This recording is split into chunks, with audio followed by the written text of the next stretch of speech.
रत्नागिरी जिल्ह्यातील हरचिरी गावातल्या श्री महाकाली देवीचा शिमगा साजरा झाला। गावातल्या 12 वाड्या एकत्र येऊन हा उत्सव साजरा करतात। पालखी नाचवून नंतर मानाची होळी उभी केली जाते। अशाच पद्धतीने संपूर्ण गावाच्या होळ्या उभ्या केल्या जातात। सर्व गाव या निमित्ताने एकत्र येतात। पुढचे काही दिवस गावामध्ये शिमग्याचा उत्साह असाच ओसंडून वाहत असतो। माझ्या हौलीच्या पाटला बसलास कंच बाजूला धरण बसून शीत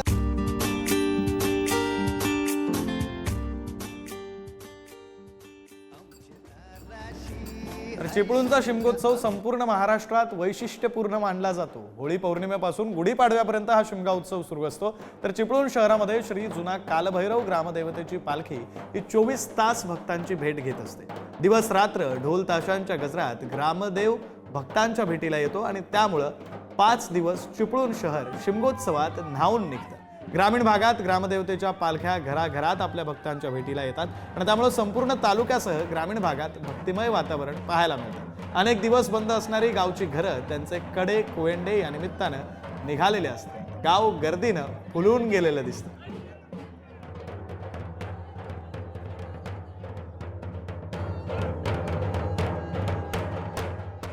चिपळूण जवळच्या सावर्डे इथला होल्टा होम प्रसिद्ध आहे। त्याच पद्धतीनं घोळकोट इथल्या श्री करंजेश्वरी देवीचा शेरणे कार्यक्रम सुद्धा वैशिष्ट्यपूर्ण असतो। वशिष्ठी नदी किनारी हजारोंच्या गर्दीत हा सोहळा होतो। ज्याचा नवस केला जातो त्याचा नारळ देवी शोधून काढते अशी भाविकांची श्रद्धा असते। तर या कार्यक्रमाला राज्यभरातून भाविक हजेरी लावतात।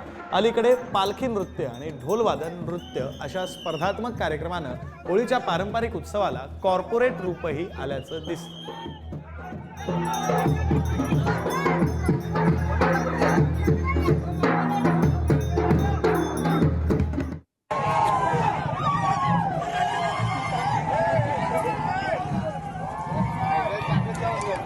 हायवेला बघ कुठे गेला।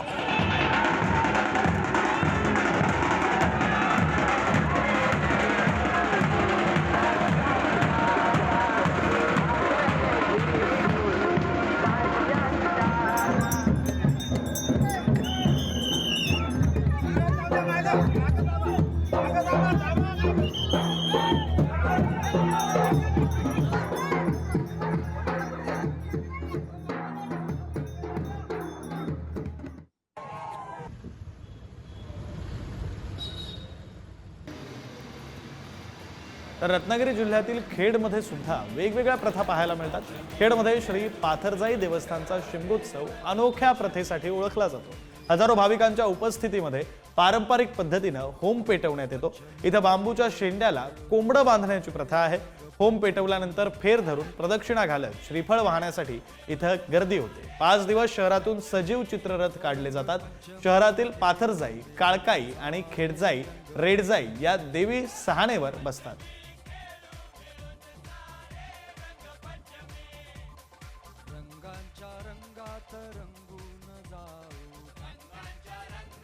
रत्नागिरी जिल्ह्यातील संगमेश्वर तालुक्यातल्या कडवई गावामध्ये होळी उत्सव उत्साहात साजरा करण्यात आला। कडवई गावच्या शिमगोत्सवाचं खास वैशिष्ट्य म्हणजे काठीच्या सहाय्याने उभा करण्यात येणारा माड।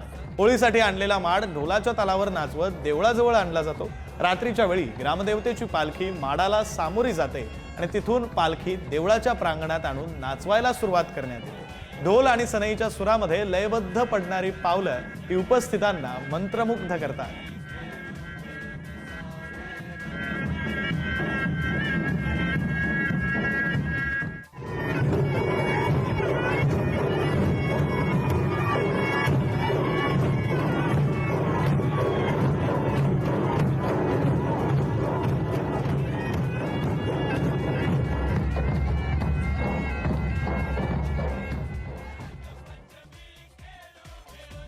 इकडे राजापूर शहराजवळच्या हर्डी इथं पारंपरिक पद्धतीने होळीचा उत्सव साजरा करण्यात आला। त्यावेळी होळी खेळता खेळता पारंपरिक पद्धतीने खेळला जाणारा लाठीकाठीचा खेळ हा तालुकावासियांसाठी आकर्षणाचा विषय ठरला। या दरम्यान पोफळीच्या डांबाची होळी करून ती ढोल ताशाच्या गजरात नाचवली जाते। होळीवर चढून लाठीकाठीचा खेळ खेळला जातो। हा खेळ पाहण्यासाठी आजूबाजूच्या गावातील ग्रामस्थ सुद्धा उपस्थित असतात।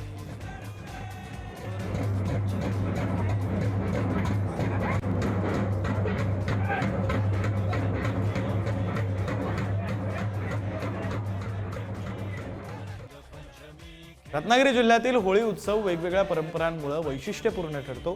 कोकणामध्ये होळी घेऊन येताना ती हवेत उडवून झेलण्याचा वेगळाच थरार पाहायला मिळतो. मुंबई आणि अन्य शहरातून गावामध्ये आलेले कोकणवासीय या सणाचा आनंद लुटतात.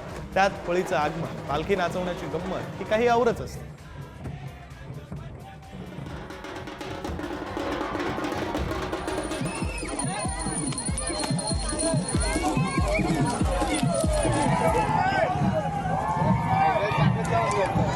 हायवेला मग कुठे गेला?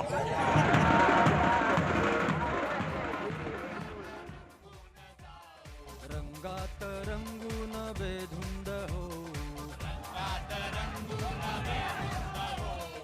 रत्नागिरी जिल्ह्यातील होळीच्या उत्सवाची बातच न्यारी आहे. गुहागरमध्ये होळीच्या उत्साहाला उधाण आलं. शंकासुराबरोबर ग्रामस्थांचा नाच कोकणातील होळीच्या उत्सवाचं आकर्षण ठरतं. तर होळीचा पहिला टप्पा झाल्यानंतर आता कोकणात ग्रामदेवतांच्या पालख्या घरोघरी फिरणार आहेत. अनेक ठिकाणी गुरुवारी होळीच्या दिवशी होम लावण्याची प्रथा आहे. काही ठिकाणी तिथीनुसार होम लावले जातात आणि त्यानंतर अनेक ठिकाणी ग्रामदेवतांच्या पालख्या वाडी वस्तीवर फिरतात. साधारणतः गुढीपाडव्यापर्यंत हा शिमगोत्सव अनेक गावांमध्ये सुरू असतो.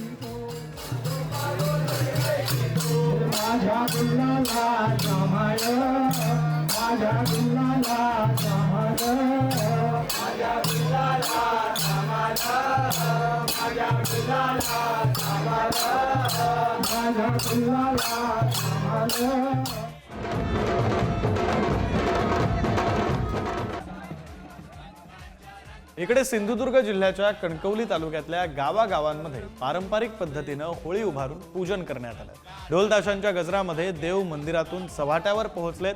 तर चव्हाट्यावर गाव होळी बरोबरच वाड्या वस्त्यांवरही होळी उभारण्यात आली.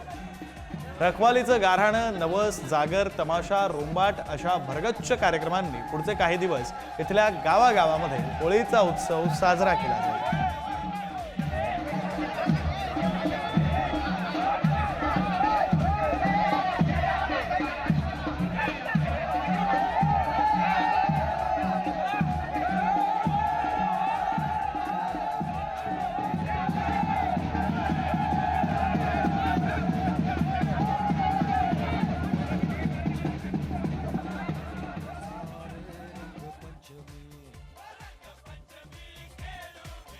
सिंधुदुर्ग जिल्ह्यातील वेंगुर्ले तालुक्यात होळी उत्सवाला प्रारंभ झाला. ढोल ताशांच्या गजरामध्ये आंब्याच्या आणि पोफळीची होळी नाचवत मांडावर आणण्यात आल्या.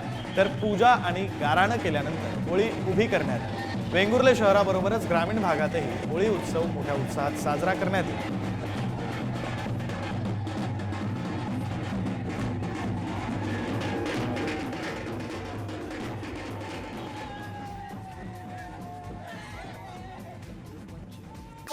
Thank you.